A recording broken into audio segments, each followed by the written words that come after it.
नमस्कार दोस्तों, I hope आप अच्छे होंगे और अच्छे से पढ़ाई चल रही होगी। दोस्तों, आज हम पढ़ते हैं अपनी साइंस में विटामिन्स, जो कि बहुत ही इम्पोर्टेंट सेक्शन है। दोस्तों, हमें अगर अच्छे नंबर लाने हैं तो ज़रूरी नहीं है कि हम पूरी किताब पढ़ें। हमें ये देखना है कि आयोग कहाँ से बार बार क्वेश्चन को रिपीट कर रहा है, जिससे हमें कम से कम पढ़ने में अधिक से अधिक हमारा आउटपुट हो। तो ये सबसे अच्छी रणनीति है। सब ज़्यादा अच्छे से पढ़ना है तो हम क्यों ना कुछ चैप्टर को ही बहुत अच्छे से पढ़ें। जैसे विटामिन एवं पोषण, यहाँ से दोस्तों क्वेश्चन बहुत ही बार आ रहे हैं, लगातार ही आ रहे हैं। जैसे अब हम देखते हैं कि विटामिन, कौन कौन सी विटामिन होती हैं, कितने प्रकार की विटामिन होती हैं, कौन सी विटामिन ऐसी होती हैं जो जल में घुलनशील होती हैं, कौन सी विटामिन ऐसी होती हैं जो वसा में घुलनशील होती हैं। तो इस तरीके से हम अगर पढ़ेंगे तो हमारा आउटपुट बहुत अच्छा होगा और हमें अधिक से अधिक अंक मिलेंगे। तो दोस्तों, सबसे पहले हम देखते हैं कि विटामिन एवं पोषण।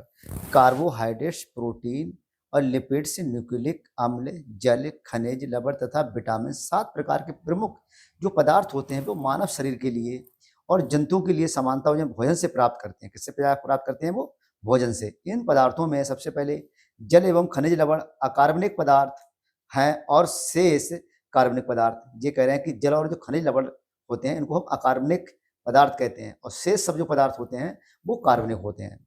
कार्बोहाइड्रेट्स एवं वसा प्रमुख ऊर्जा उत्पादक पदार्थ हैं। हमें ध्यान रखना है कि कार्बोहाइड्रेट्स और वसाएं प्रमुख ऊर्जा उत्पादक पदार्थ हैं। प्रोटीन शरीर का निर्माणात्मक पदार्थ हैं, यानी कि इनसे शरीर का निर्माण होता है। विटामिन जल एवं खनिज लवण और उपापचय क्रियाओं का नियंत्रण व नियमन करते हैं। उपापचय जो हमारे शरीर में पूरी जो प्रक्रिया होती है, चाहे आपके भोजन को थोड़े छोटे रूप में टूटना हो या फिर ऑक्सीजन का संवहन के साथ साथ जो हमारे खनिज पदार्थ हमारे शरीर में पूरे जो हमारे पोषक तत्व घूमते हैं, ये सब उपापचय क्रियाओं के अंतर्गत आते हैं। तो कार्बोहाइड्रेट्स में 1:2:1 के अनुपात में कार्बन, यानी 1:2:1 के अनुपात में कार्बन, तो कार्बन 1 होती है, हाइड्रोजन 2 होते हैं, ऑक्सीजन 1 के यौगिक के रूप में होती है। दोस्तों, ध्यान ये रखना है कि 1911-12 में पोलैंड के वैज्ञानिक कैसिमिर फंक ने पहली बार विटामिन की अवधारणा का निरूपण किया था, यानी पहली बार विटामिन के बारे में बताया कि विटामिन शब्द का सर्वप्रथम प्रयोग भी इन्हीं ने किया था। अब तक लगभग 20 प्रकार के विटामिन से कार्बोहाइड्रेट सर्वप्रथम प्रयोग किया था। तो हमें ध्यान रखना कि अब तक कितने प्रकार के विटामिन की बात हो चुकी है, तो 20 प्रकार के अब तक हम विटामिन को देख चुके हैं। तो इसमें क्या है, सबसे पहले कि अब विटामिन की 2 श्रेणियां होती हैं। एक श्रेणी वो होती है जो जल में घुलनशील होती है, एक श्रेणी वो होती है जो कि वसा में घुलनशील होती है। तो हमको यहाँ पर ध्यान रखना है कि बीसी का मतलब होता है ये जल में घुलनशील विटामिन होती हैं। जैसे बिस्लरी को हम पीते हैं तो बीसी से हम बिस्लरी याद कर लें। बिस्लरी अर्थात पानी, पानी में घुलनशील बीसी होती है। और आपको ध्यान ये रखना है कि विटामिन को सहायक आहार भी कहते हैं। विटामिन को क्या कहते हैं हम? सहायक आहार। और इस विचार को स्पष्ट करने वाले पहले वैज्ञानिक थे फ्रेडरिक गोलैंड हॉपकिंस। तो दोस्तों, कभी कभी क्वेश्चन आता है कि विटामिन की खोज किसने करी, तो उसमें हॉपकिंस और फंक का दोनों का नाम आता है। हमें यहाँ पर सतर्क रहना है कि विटामिन को जो वैज्ञानिक पहली बार विटामिन की अवधारणा का जो निरूपण किया था वो आपके फंक ने किया है, और विटामिन को सहायक आहार के रूप में जो इन्होंने कहा था वो हॉपकिंस ने कहा है। तो यहाँ पर हमें बिल्कुल कंफ्यूज नहीं होना है। और लैक्टोज आपने सुना होगा, प्राकृतिक एक शर्करा है। ये एक डाइसैकराइड माने एक सैकरा नहीं, दो चीजों को मिलाकर बनी हुई शर्करा है, कार्बोहाइड्रेट्स है, जो दूध में पाया जाता है। इसकी हल्की मिठास का कारण है ये ग्लैक्टोज और ग्लूकोज से मिलकर बना है। डाई का मतलब ये डबल होता है, डाई मीन्स डबल, तो ग्लैक्टोज और ग्लूकोज से बना हुआ है ये, इसको हम कहते हैं लैक्टोज। ध्यान क्या रखना है कि विटामिन सभी पढ़ेंगे हम लोग, तो सबसे पहले इसकी थ्योरी पढ़ लेते हैं कि कैसीन एक ऐसा फास्फोप्रोटीन है जो कि दूध में पाया जाता है। दोस्तों, आपको यहाँ से ध्यान रखना है कि इसके बारे में कि कैसीन एक फास्फेट है जो दूध में पाया जाता है। इसकी उपस्थिति के कारण दूध सफेद होता है। तो सीधे सीधे क्वेश्चन पूछा जाता है कि दूध की सफेदी का कारण क्या होता है, तो दूध की सफेदी का एकमात्र कारण है कैसीन। गाय के दूध का हल्का पीला रंग बीटा कैरोटीन, और जो पीला रंग होता है वो बीटा कैरोटीन होता है। आपने देखा कि गाय का दूध थोड़ा सा पीला होता है। तो दुग्ध प्रोटीन को पचाने वाला, अब जो दूध शरीर में जाता है उसको कौन सा एंजाइम मतलब पचाता है। जैसे बच्चा है तो बच्चा के शरीर में रेनिन बहुत बनता है। तो रेनिन से क्या होता है कि दूध पच जाता है, जो दूध की घुलनशील प्रोटीन कैसीन को अर्ध ठोस एवं कम घुलनशील कैल्शियम पैराकैसिनेट में परिवर्तित कर दूध को दही के रूप में जमा देता है और शिशुओं में जठर रस में ये पाचन एंजाइम होता है। आपने देखा होगा जब बच्चे की पोटी आती है तो वो बिल्कुल दही की तरह आती है, क्योंकि वो दूध ही टूटता है किसमें जाके, अर्ध ठोस उसमें टूट जाता है जाके, तब भी वो जो क्या होता है उसका शरीर में पाचन हो जाता है। किंतु वयस्कों में इसका अभाव हो जाता है, किसका, मतलब रेनिन का। तो वयस्क में धीरे धीरे ये अभाव हो जाता है। दूध लैक्टोबैसिलस बैक्टीरिया के कारण खराब या खट्टा होता है। जो दूध फट जाता है गांव में सामान्यतः फटे हुए दूध को मतलब खराब दूध कहते हैं, ये खट्टा हो जाता है। और जो लैक्टोबैसिलस से बैक्टीरिया है उसके कारण होता है। ये एक महत्वपूर्ण जीवाणु भी है जो कि पाचन नाल में पाया जाता है। ये मिल्क शुगर यानी कि लैक्टोज को लैक्टिक अम्ल में भी बदल देता है, यानी कि दूध का दही में बदलना भी लैक्टोबैसिलस के ही कारण होता है दोस्तों। इसी के कारण दूध खराब भी हो जाता है। दूध से दही, छाछ एवं पनीर निर्माण का कार्य इन जीवाणुओं द्वारा किया जाता है। सीधे सीधे क्वेश्चन आता है कि दूध को दही में बनाने के लिए कौन सा जीवाणु सबसे ज्यादा उत्तरदायी है, तो आपको ध्यान रखना है लैक्टोबैसिलस ये मतलब जीवाणु है, ये बहुत ही ज्यादा मतलब उसके लिए उत्तरदायित्व है। तो प्रोटीन अब प्रोटीन को देखते हैं। प्रोटीन एक जटिल नाइट्रोजन युक्त कार्बनिक पदार्थ है। तो प्रोटीन किसके होते हैं, नाइट्रोजन और कार्बनिक पदार्थ का एक संयोजन है। इसका गठन कार्बन, हाइड्रोजन, ऑक्सीजन और नाइट्रोजन। अब इसमें 4 चीजें होती हैं, एक तो कार्बन होता है, हाइड्रोजन होता है, ऑक्सीजन होता है और नाइट्रोजन। ध्यान क्या रखना है कि प्रोटीन एक जटिल नाइट्रोजन युक्त कार्बनिक पदार्थ है। कैसे, नाइट्रोजन युक्त कार्बनिक पदार्थ। और इसमें होती क्या क्या चीज है, कार्बन, हाइड्रोजन, ऑक्सीजन एवं नाइट्रोजन, इनसे इसका गठन होता है। तत्वों के अणुओं से मिलकर ये बना होता है। इसमें आंशिक रूप से गंधक भी होता है, फास्फोरस भी होता है। और हम देखते हैं प्रोटीन ऊतकों के निर्माण, जो शरीर में टिश्यू होते हैं उनके निर्माण के लिए बहुत उत्तरदायी होते हैं। मरम्मत तथा शारीरिक वृद्धि के लिए आवश्यक होते हैं। जो शरीर में मरम्मत टूट फूट होती है उसके लिए बहुत ही ज्यादा उत्तरदायी होते हैं और आवश्यक होते हैं। अमीनो अम्ल प्रोटीन की संयोजक इकाई एवं एकलक होते हैं। जो अमीनो अम्ल होते हैं प्रोटीन के संयोजक होते हैं, यानी कि उनको बढ़ाने में एक सहायक होते हैं। प्रकृति में लगभग 500 प्रकार के अमीनो अम्ल पाए जाते हैं। जीव द्रव्य में उपस्थित विभिन्न प्रकार के अमीनो अम्ल केवल 20 प्रकार के अमीनो अम्ल ही प्रोटीन के एकलक होते हैं। ये कह रहे हैं कि 500 प्रकार के पाए जाते हैं मगर 20 प्रकार के अमीनो अम्ल जो प्रोटीन के लिए एकलक होते हैं, यानी प्रोटीन के लिए जरूरी होते हैं। इनमें से 11 प्रकार के अमीनो अम्ल भोजन से हम प्राप्त कर लेते हैं और बाकी हम शरीर कोशिकाओं में ही बन सकते हैं। और बाकी कहाँ से बनते हैं, शरीर की कोशिकाओं में। 11 प्रकार के अमीनो अम्ल भोजन से प्राप्त हो सकते हैं और शरीर की कोशिकाओं में बन सकते हैं। ये अनिवार्य यानी कि नॉन एसेंशियल अमीनो अम्ल कहलाते हैं। शेष 9 प्रकार के अमीनो अम्ल मानव केवल भोजन से ही प्राप्त करता है। जो 9 प्रकार के जो बचे होते हैं उनको कहाँ से प्राप्त करता है, भोजन से। यहाँ पर ध्यान रखना है कि अमीनो अम्ल भोजन से प्राप्त हो सकते हैं और शरीर की कोशिकाओं में भी बन सकते हैं। ये अनिवार्य है यानी कि नॉन एसेंशियल है, जरूरी नहीं कि ऐसा हो। अमीनो अम्ल कहलाते हैं। शेष 9 प्रकार के अमीनो अम्ल हम खाने के द्वारा लेते हैं, यानी कि भोजन के द्वारा, इसलिए अनिवार्य अमीनो अम्ल कहलाते हैं। जो 9 प्रकार के वो अमीनो अम्ल होते हैं जिनको हम खाने के साथ लेते हैं उनको हम एसेंशियल अमीनो अम्ल कहते हैं।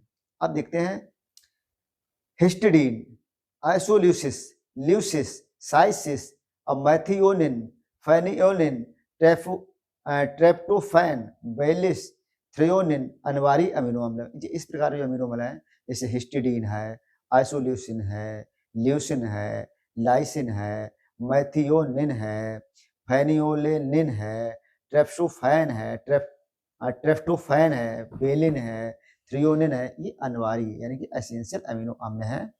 और ग्लिसरीन है, ग्लाइसिन है, सेरीन है, टायरोसिन है, एलेनिन है और ग्लूटोमिक है, अम्ल ग्लूटीन, प्रोलीन, एस्पार्टिक अम्ल, एस्पोरेजिन, अंजरीनिन तथा सिस्टीन अनिवार्य यानी कि नॉन एसेंशियल अमीनो अम्ल होते हैं। तो अल्फा कैरोटीन एक प्रोटीन है जो कि सींग, बाल, नाखून, खुर, त्वचा आदि में पाया जाता है। दोस्तों हमको यहाँ पर ध्यान रखना है कि ये क्वेश्चन आता ही आता है, बहुत ही बार पूछा गया है कि खुर का निर्माण, त्वचा का निर्माण और नाखून का निर्माण, बाल, सींग ये किससे बनते हैं, तो ये अल्फा क्रेटीन होती है। तो वहाँ पर क्रेटीन अल्फा क्रेटीन दोनों दिए हो तो अल्फा क्रेटीन की तरफ हम जाएंगे। तो अल्फा क्रेटीन के द्वारा इनका निर्माण होता है दोस्तों। ये क्रेटिन का एक प्रकार है। टायरोसिन मस्तिष्क में एड्रेनलिन, फॉर एड्रेनल और डोपामाइन आदि न्यूरोट्रांसमीटर्स का निर्माण करते हैं। आपने सुना होगा, हम लोगों ने देखा कि बच्चे जब गेम वगैरह खेलते हैं तो उनको उसमें बहुत आनंद आता है, तो उसमें डोपामाइन रिलीज होता है। ये हमारे मस्तिष्क में एक एड्रेनल होता है जो हमारे लिए उत्तेजक बनाता है, और डोपामाइन होता है, ये हमारे लिए बड़ा शांत बनाता है, बहुत मजा आता है, हमारे अंदर उत्साह जोश बढ़ता है आदि। ये न्यूरोट्रांसमीटर्स के रूप में जाने जाते हैं। तो टायरोसिन मस्तिष्क में एड्रेनल और नॉन एड्रेनल और डोपामाइन आदि न्यूरोट्रांसमीटर्स इनको कहते हैं। दूध में लगभग 87% जल पाया जाता है तथा इसके अतिरिक्त इसमें वसा, प्रोटीन, कार्बोहाइड्रेट्स, कैल्शियम और पोटेशियम इत्यादि पाया जाता है। दोस्तों, अगर क्वेश्चन इससे बहुत बार पूछा गया है कि दूध के लिए संपूर्ण भोजन बताया गया है, तो कहीं कहीं क्वेश्चन माना जाता है, कभी नहीं माना जाता है। तो संपूर्ण भोजन का मतलब ये है कि उसमें आयरन भी होना चाहिए, उसमें विटामिन भी होना चाहिए। तो आयरन और विटामिन तो इसमें पाया नहीं जाता दूध में, तो इसको संपूर्ण भोजन कह सकते हैं, नहीं कह सकते हैं। ये डिपेंड इस पर ये करता है कि वहां पर ऑप्शन कौन कौन से हैं। अगर उन ऑप्शनों में दूध अगर सबसे उपयुक्त तो ठीक है, या उससे भी अच्छा कोई ऑप्शन है तो आप उसको लगाएंगे दोस्त। तो दूध को पूर्ण आहार कहा जाता है, जो कि सभी अवस्थाओं के लिए सर्वमान्य है, मगर इसमें विटामिन और आयरन नहीं पाया जाता है। और यहाँ किताब के द्वारा कहा जा रहा है कि भूण मतलब दूध जो है वो संपूर्ण आहार है। सामान्य क्रियाशील महिला के लिए प्रोटीन की उपयुक्त दैनिक मात्रा 45 से लेकर 46 ग्राम, जबकि गर्भवती महिलाओं के लिए, दूध पिलाने वाली महिलाओं के लिए इसकी मात्रा 65 से 70 ग्राम होना चाहिए। मंड या स्टार्च, सेलुलोज दोनों एक वास्तविक उद्भव है, यानी कि किसके, वनस्पतिक उद्भव है। ये वनस्पति से प्राप्त होता है। मंड और स्टार्च, सेलुलोज, ये ग्लूकोज अणु से निर्मित बहुलक होते हैं। स्टार्च आयोडीन घोल के साथ क्रिया करके नीला और काला रंग बना देता है। स्टार्च का जब आयोडीन से हम मिलाएंगे तो वहां पर कौन सा रंग प्राप्त करेंगे, काला रंग, जबकि सेलुलोज इस प्रकार की प्रतिक्रिया नहीं करता है। पादपों के बीजों और फलियों में स्टार्च क्या पाया जाता है दोस्तों, स्टार्च इमाइलोज एवं अमाइलोपेक्टिन के रूप में उपस्थित होता है। हमको ये ध्यान रखना है, मानव शरीर की कोशिकाएं आवश्यक बसीय अम्लों का संश्लेषण नहीं कर सकती हैं। जो अमीनो अम्ल होते हैं, बसीय अम्लों का संश्लेषण नहीं कर सकती हैं। और लिनोलेइक के अम्ल तथा अल्फा लिनोलेनिक के अम्ल मानव स्वास्थ्य के लिए आवश्यक बसीय अम्ल हैं। कौन कौन से, लिनोलेइक अम्ल तथा अल्फा लिनोलिक अम्ल, ये मानव शरीर के लिए एसेंशियल फैटी एसिड हैं, इनकी आवश्यकता मनुष्य के लिए होती है। तिलहनी फसलों में अधिकतम अल्फा और लिनोलेनिक अम्ल और अलसी या तीसी में पाया जाता है। अलसी में दोस्तों ओमेगा 3 भी पाया जाता है, देखो अगले लिखा हुआ है। अल्फा लिनोलेनिक अम्ल यानी कि ओमेगा 3 बसीय अम्ल है, जो कि रक्त कोशिकाओं में, रक्त नलिकाओं में वसा के जमाव को ये रोकता है। ये सक्षम है हार्ट अटैक के लिए, मतलब हार्ट अटैक को रोकता है। संतृप्त वसा, संतृप्त वसा, असंतृप्त वसा, तो हमें ध्यान रखना है कि असंतृप्त वसा कौन सी होती है, संतृप्त वसा कौन सी होती है। असंतृप्त जैसे नाम से ही है कि ये अगर हम किसी जगह पर इसको फैलाएंगे तो ये बहुत जगह में फैलेगा। जैसे तेल वगैरह होता है, जो हमारे घर का तेल होता है वो बहुत दूर तक फैलता है।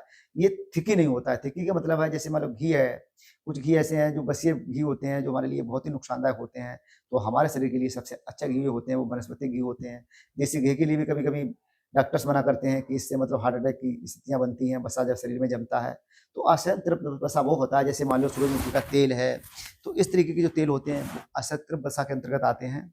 आपको ध्यान रखना है कि हमारे शरीर के लिए ये बहुत ही आवश्यक होते हैं। अनसैचुरेटेड फैट किनके लिए कहते हैं, संतृप्त वसाएं की तुलना में अधिक अभिक्रियाशील होते हैं। इनके अणुओं में किन्हीं कार्बन परमाणुओं के मध्य दोहरे बंद होते हैं। संतृप्त वसाओं के दोहरे बंद नहीं होते हैं। संतृप्त वसा होते हैं उनके अंदर दोहरे बंद नहीं होते हैं, और असंतृप्त वसाएं होती हैं उनके अंदर दोहरे बंद होते हैं। दोस्तों, बहु असंतृप्त वसा अम्ल यानी कि पॉली अनसैचुरेटेड फैटी एसिड में अपघटन की दर काफी तीव्र होती है, जिसके कारण संवहनी क्रिया में ऑक्सीजन के अधिक अणु ग्रहण कर लिए जाते हैं। इसके परिणामस्वरूप मनुष्य में संवहनी क्रिया बढ़ जाती है। जो डबल होते हैं यानी कि पॉली अनसैचुरेटेड जो फैटी एसिड होते हैं वो हमारे शरीर के लिए और भी अधिक लाभदायक होते हैं, क्योंकि इसमें ऑक्सीजन की क्रिया और बढ़ जाती है। बहु असंतृप्त अम्ल जो वसा अम्ल होता है मछली में प्रचुर मात्रा में पाया जाता है। तो हमारे शरीर के लिए अलसी है, सूरजमुखी का तेल है, मछली है, मछली का तेल है, ये हमारे शरीर के लिए बहुत ही लाभदायक होता है, जो मानव के लिए एक अच्छा पोषक तत्व उपलब्ध करवाता है। दोस्तों, सूरजमुखी सनफ्लावर्स एस्ट्रेसी कुल के अंतर्गत आता है। एक आवृतबीजी पौधा है, इसका उपयोग तेल बनाने में किया जाता है। इसका तेल एक अच्छा गुणवत्ता खाद्य तेल है, गुणवत्तापूर्ण खाद्य तेल है, क्योंकि इसमें असंतृप्त वसा अम्लों की अधिकता होती है। ज्ञातव्य है कि असंतृप्त वसा मानव शरीर के लिए एक अच्छा पोषक उपलब्ध करवाते हैं। अब हम देखते हैं ट्रांस वसा। ये शब्द ट्रांस वसा का उपयोग शरीर में खराब एलडीएल यानी कोलेस्ट्रॉल के स्तर को बढ़ाता है, अच्छे एचडीएल कोलेस्ट्रॉल के स्तर को कम करता है। तो आपको दोस्तों यहाँ याद रखना है कि एलडीएल और एचडीएल। तो एलडीएल जो होता है वो कोलेस्ट्रॉल के स्तर को बढ़ाता है, यानी ट्रांस वसा होती है, इसका उपयोग मानव शरीर में खराब का मतलब एलडीएल कोलेस्ट्रॉल के स्तर को बढ़ाता है और अच्छे एचडीएल कोलेस्ट्रॉल के स्तर को कम करता है। इसलिए हमें ट्रांस वसा का यूज नहीं करना है। हृदय वाहिका के स्वास्थ्य को क्षति पहुंचाता है। प्रायः पशु उत्पन्न जो वसा होते हैं, तेल एवं हाइड्रोक्लोरीकृत जो तेल होते हैं, या हाइड्रोजनीकृत, इनका जो हाइड्रोजनीकृत कर लिया जाता है, ऐसे तेल हमारे शरीर के लिए बहुत ही ज्यादा नुकसानदायक होते हैं। इसी को हम ट्रांस वसा कहते हैं। ट्राइग्लिसराइड शरीर में पाए जाने वाले वसा का एक प्रकार है। हमारा शरीर भोजन में प्राप्त अतिरिक्त ऊर्जा के लिए अतिरिक्त ऊर्जा को और ट्राइग्लिसराइड में परिवर्तित कर देता है, और ट्राइग्लिसराइड वसा कोशिकाओं में संचित रहता है। तो क्वेश्चन इस तरीके से पूछा जा सकते हैं। तो दोस्तों यहाँ से क्वेश्चन बहुत बनते हैं। अब हमें ध्यान रखना है कि विटामिन कौन कौन सी होती हैं। तो दोस्तों हमें सबसे पहले विटामिन उनको ध्यान रखना है कि जो जल में घुलनशील होती हैं, तो जल की घुलनशील विटामिन होती हैं बी और सी, और बाकी सब वसा में घुलनशील होती हैं। तो आपको ये ध्यान रखना है। अब हम सबसे पहले पढ़ते हैं बी के लिए। तो हाँ चलो पहले ए के लिए पढ़ते हैं। तो विटामिन ए का जो नाम होता है वो रेटिनॉल होता है। हमें ध्यान रखना है कि ये विटामिन ए से क्वेश्चन हर बार आता है। इसका चाहे साइंटिफिक नाम आए कि रेटिनॉल किसके लिए कहते हैं, तो रेटिनॉल विटामिन ए के लिए कहते हैं। और इसका से जो रोग होते हैं वो होते हैं रतौंधी। रतौंधी किसकी कमी से पाया जाता है, रेटिनॉल विटामिन ए की कमी से पाया जाता है। जीरो पैथेलेमिया, संक्रमण त्वचा की कोशिकाओं में परिवर्तन, इस प्रकार के ये रोग उत्पन्न करते हैं। और विटामिन ए कहाँ पाया जाता है, गाजर है, हरी सब्जियां, दूध है, मक्खन है, अंडा है, और इकरत मछली का तेल वगैरह, इसमें ये पाया जाता है। अब दोस्तों हम पढ़ते हैं विटामिन बी। विटामिन बी के कई नाम हैं। विटामिन बी जो होता है वो एक कंपोजिशन है बहुत विटामिन मिला के, vitamin B1, B2, B3, B5, B6, B7, B9 और B12 तक है विटामिन। विटामिन B12 भी है, अभी देखते हैं। हाँ, विटामिन B12 है। तो इस तरीके से दोस्तों हमें याद रखना है। तो सबसे पहले हम विटामिन B1 को पढ़ते हैं। इसका नाम है थायमीन, और ये इसकी कमी से होता है बेरी और शरीर का वृद्धि रुक जाना, बेरी रोग और शरीर की वृद्धि रुक जाना। विटामिन कहाँ से प्राप्त होता है B1, तो B1 हमें अनाज, फलियां, सोयाबीन, दूध आदि से प्राप्त होता है दोस्तों। विटामिन B2 इसका साइंटिफिक नाम है राइबोफ्लेविन, बहुत ही इंपॉर्टेंट है। इसकी कमी से क्या होता है, तो किलोसिस होता है, इधर उधर हमारे ये होंठ फट जाते हैं।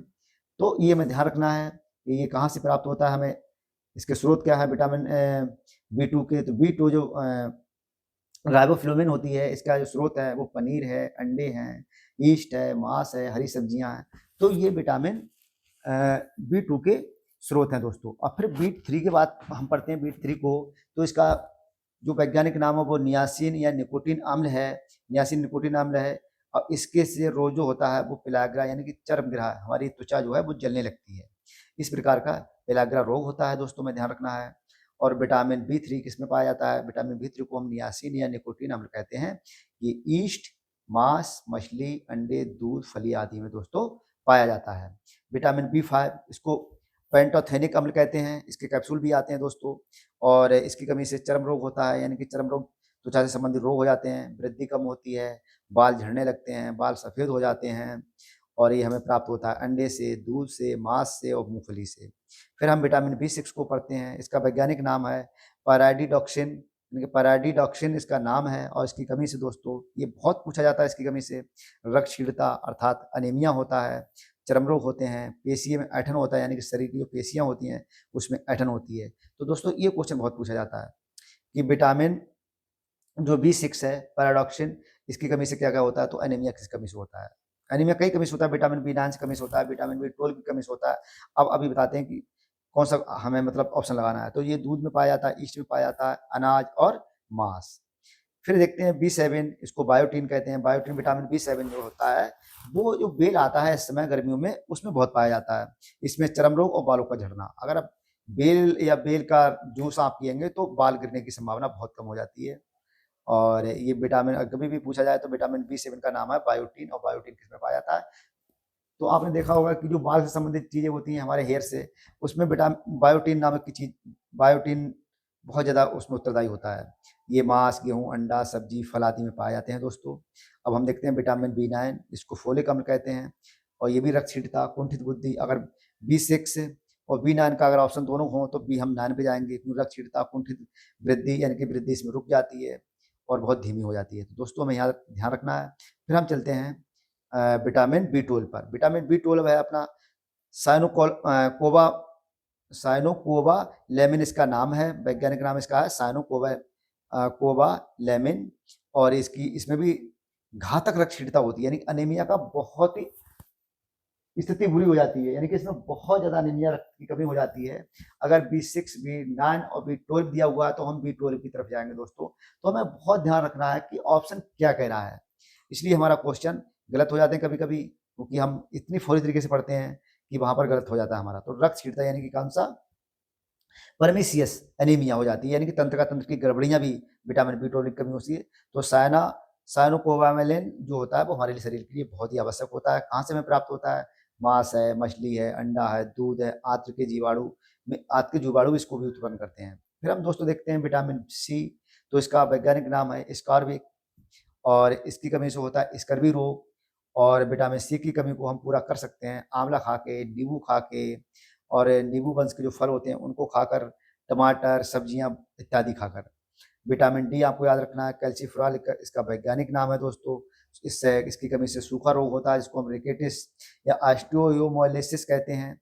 ये भी बहुत इंपॉर्टेंट है, बहुत ज़्यादा पूछा गया है दोस्तों। और ये कहाँ से प्राप्त होता है, हमें विटामिन D प्राप्त होता है मक्खन से, मछली का तेल, अंडा आदि तथा सूर्य के प्रकाश में। अब होता क्या है कि विटामिन D का जैसे ही कोई क्वेश्चन आता है तो उसमें हम सीधे सूर्य प्रकाश में चला जाते हैं। सूर्य प्रकाश से आपको ध्यान रखना है कि सूर्य प्रकाश ऑप्शन में है तो सबसे बड़ा स्रोत है, क्योंकि हमारा शरीर इसको बनाता है ना कि सूर्य प्रकाश में हमें मिलता है। ऐसा नहीं है, सूर्य के प्रकाश में हम जब बैठते हैं तो हमारा शरीर बनाता है इसके लिए। तो इसके लिए कुछ चीज़ें उत्तरदायी होती हैं, जैसे मक्खन है, मछली का तेल है, अंडा आदि। इन चीज़ों को खाएंगे तो हमारे शरीर में विटामिन D ज़्यादा बनेगा।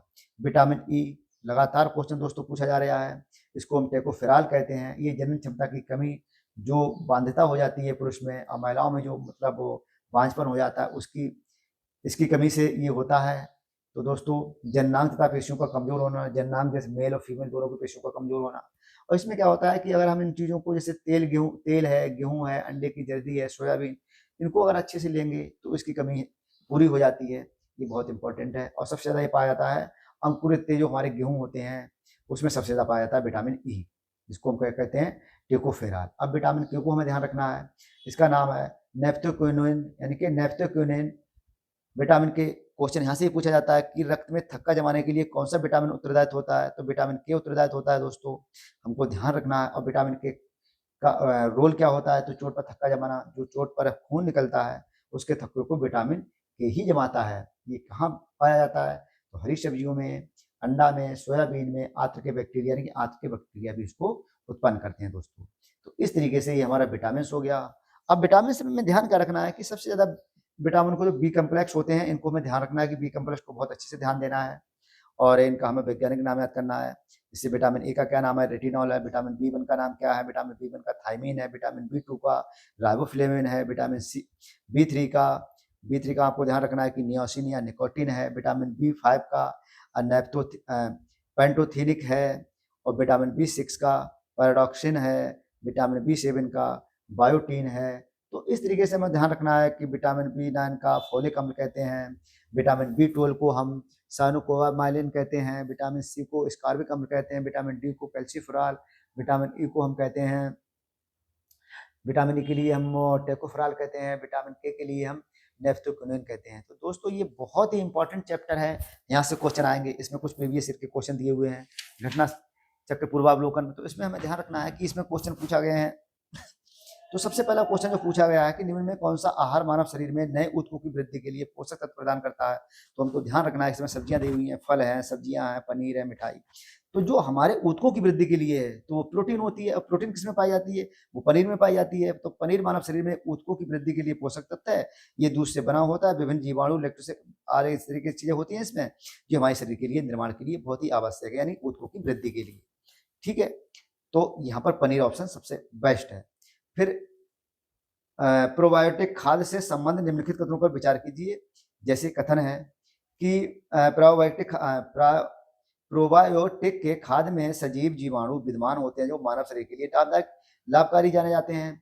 तो प्रोबायोटिक खाद्य अंत्र फ्लोरा के अनुरक्षण में सहायता करते हैं। तो हमको ध्यान रखना है कि ये इसमें दोनों चीजें इसके लिए मतलब उत्तरदायी हैं, यानी कि इसका दोनों ऑप्शन सही हैं। तो प्रोबायोटिक खाद्य में भारत के लिए लाभकारी सजीव जीवाणु विद्यमान होते हैं। साथ ही प्रोबायोटिक खाद्य आंत्र फ्लोरा के अनुरक्षण में सहायक होते हैं। उल्लेखनीय है कि आंत्र फ्लोरा मानव पाचन तंत्र में मौजूद अरबों जीवाणु को दी गई संज्ञा है। तो ये हमारे आंत में होती है, जिसको हम कहते हैं आंत्र फ्लोरा। ये अरबों जीवाणु हैं।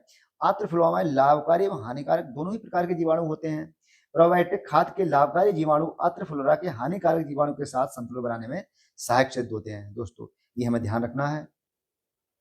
न्यूट्राक्यूटिकल्स उत्पाद कौन कौन से होते हैं? तो ये पोषक तत्व औषधि प्रभाव होते हैं, जिनमें होते हैं पोषक और औषधि प्रभाव। इसको हमें ध्यान रखना है।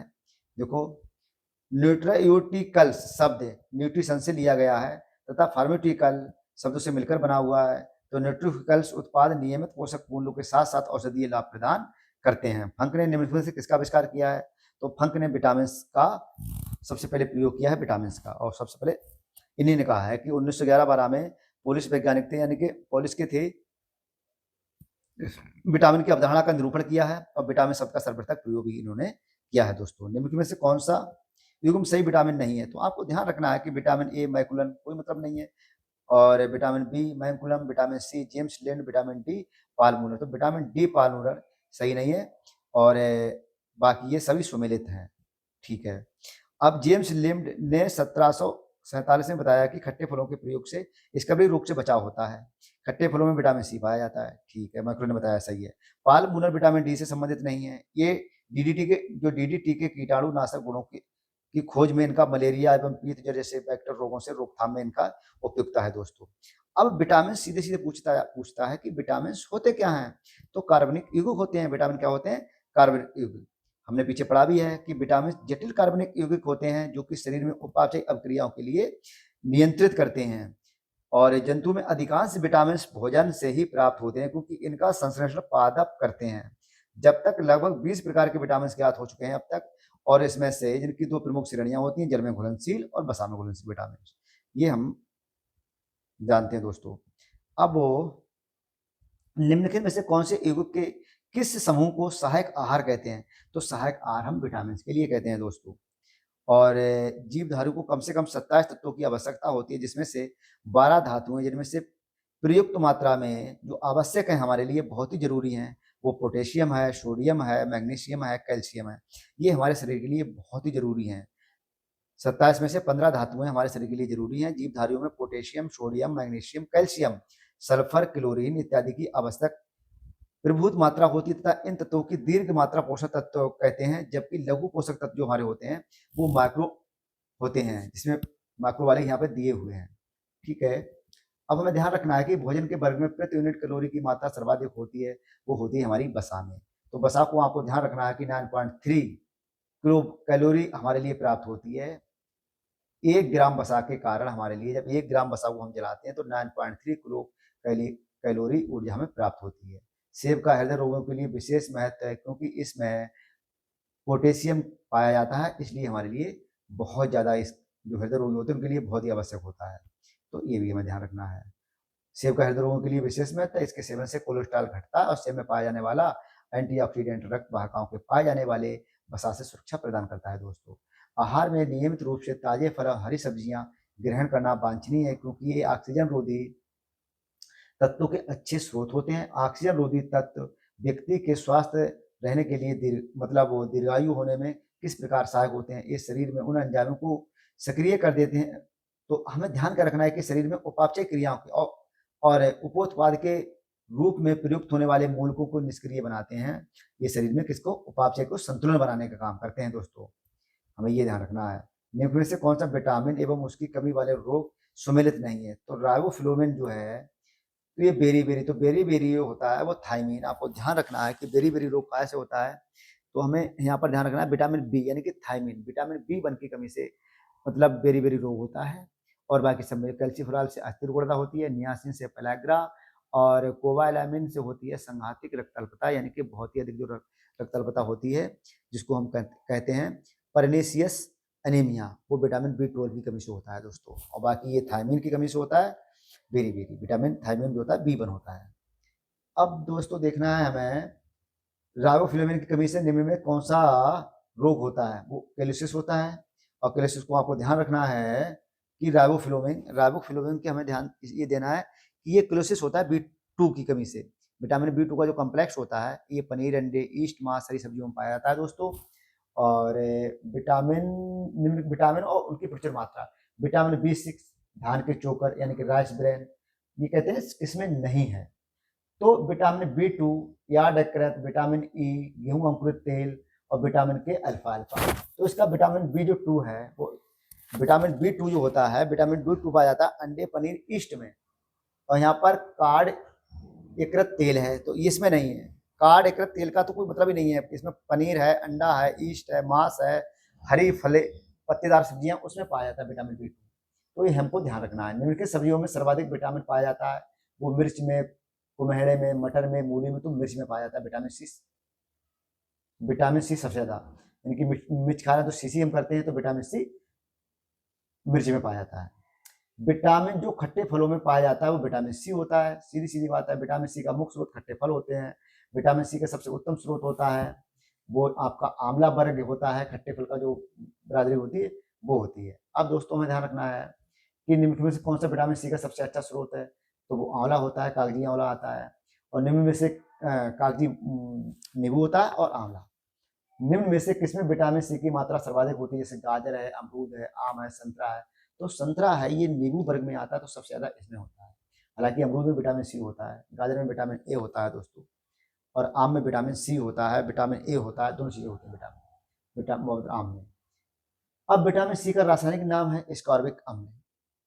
विटामिन सी का सर्वाधिक प्रचुर स्रोत होता है आलू, गन्ना, संतरा, चुकंदर, तो इसमें संतरा है क्योंकि ये खट्टे फलों के वर्ग में पाया जाता है। किसके अवशोषण में विटामिन सी मदद करता है, ये लौह के अवशोषण में मदद करता है। ये क्वेश्चन दोस्तों कई बार पूछा गया है तो हमको इसको ध्यान रखना है। निम्नलिखित विटामिन में से कौन सा शरीर में भंडारित नहीं होता है, तो दोस्तों हमें ध्यान रखना है कि शरीर में विटामिन सी भंडारित नहीं होता है क्योंकि ये पेशाब के द्वारा हमारे बाहर भी निकल जाता है शरीर से, मूत्र के साथ उत्सर्जित होकर निकल जाता है और हमारे शरीर में संचित नहीं रह सकता है। तो विटामिन सी क्योंकि ये जल में घुलनशील है, विटामिन बी और सी ये जल में घुलनशील है तो जल के माध्यम से ये बाहर भी निकल जाते हैं।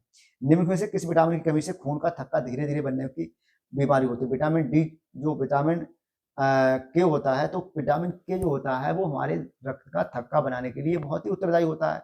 अगर हमारे शरीर में विटामिन के की कमी हो जाएगी तो हमारे शरीर में रक्त का थक्का नहीं जमेगा और हमें मतलब ब्लड क्लॉटिंग नहीं हो सकता है।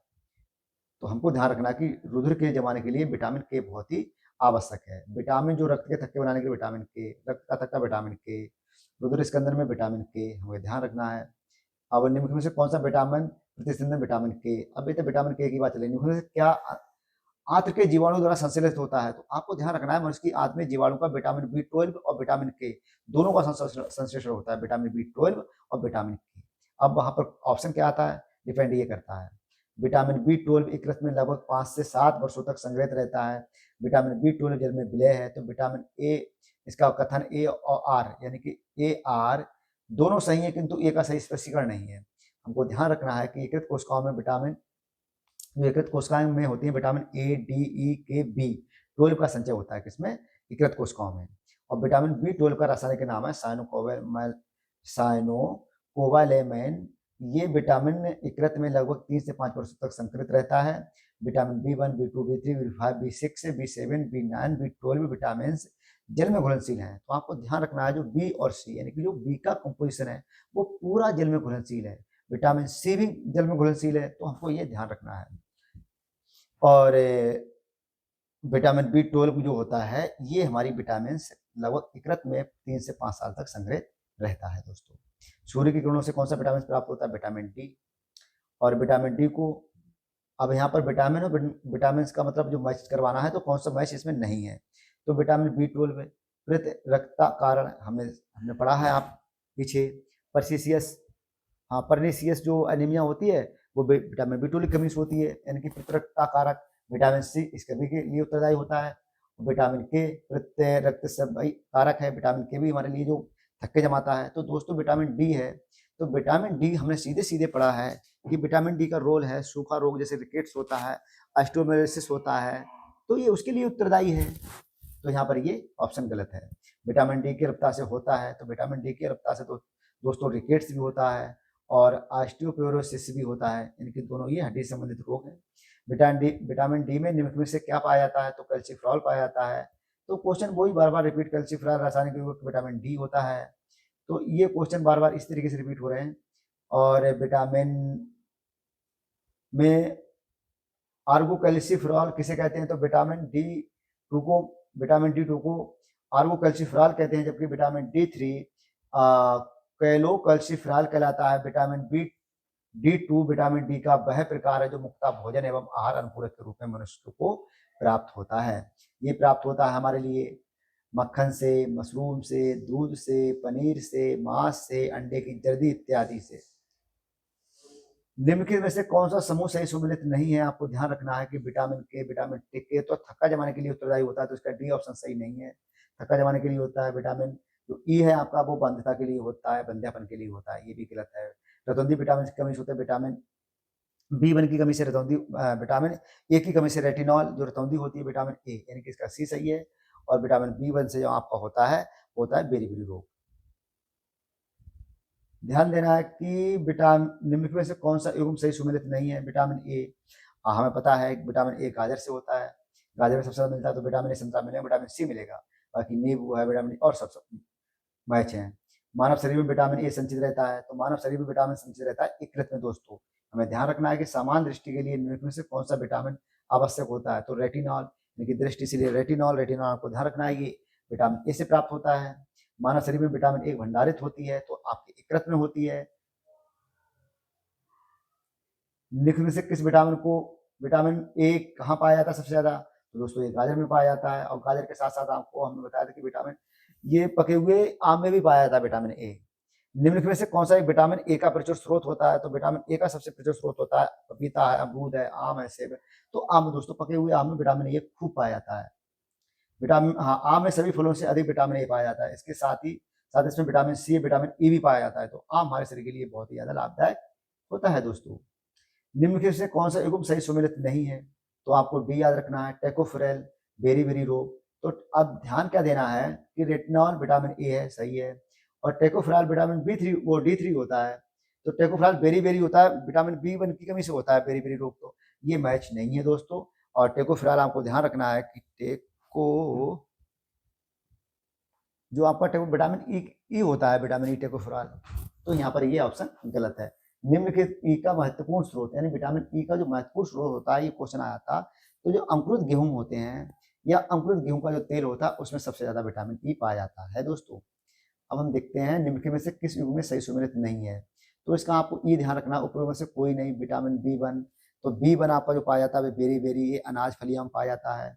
विटामिन डी आपका, तो विटामिन डी को आपको ध्यान रखना है कि सूखा रोग इसके लिए उत्तरदायी है मक्खन, मछली, तेल। तो यहाँ पर क्या दिया हुआ है, गाढ़कृत तेल। विटामिन ए गेहूं अंकुरित तेल, ये मैच सही है आपका बिल्कुल। और विटामिन के, तो अल्फा अल्फा, तो विटामिन के तो अल्फा अल्फा में नहीं पाया जाता है।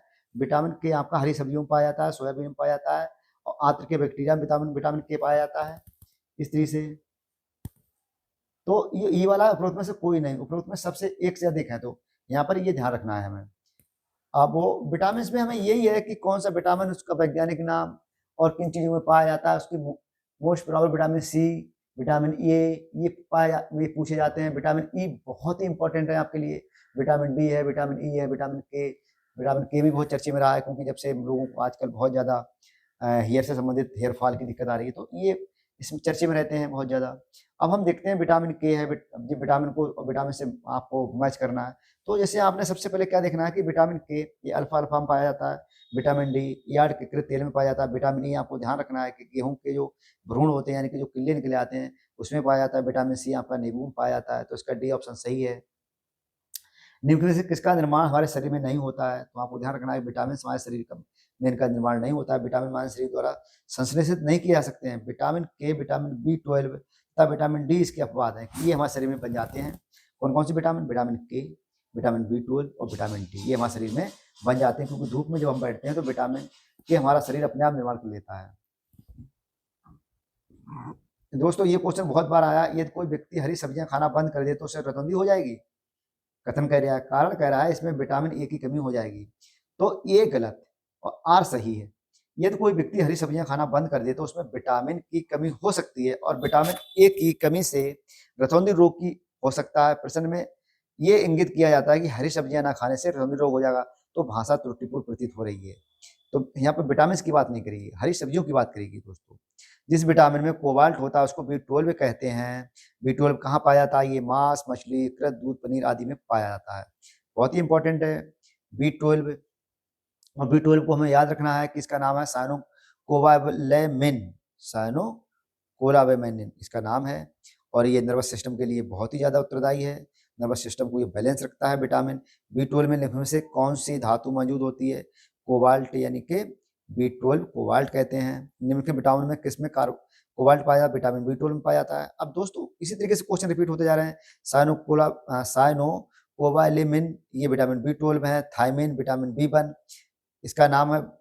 तो इस तरीके से हमको ये विटामिन अगर पता है तो हम इनको आराम से लगा लेंगे। तो प्लीज़ आप इसको पूरे अच्छे से क्वेश्चन को लगाइएगा।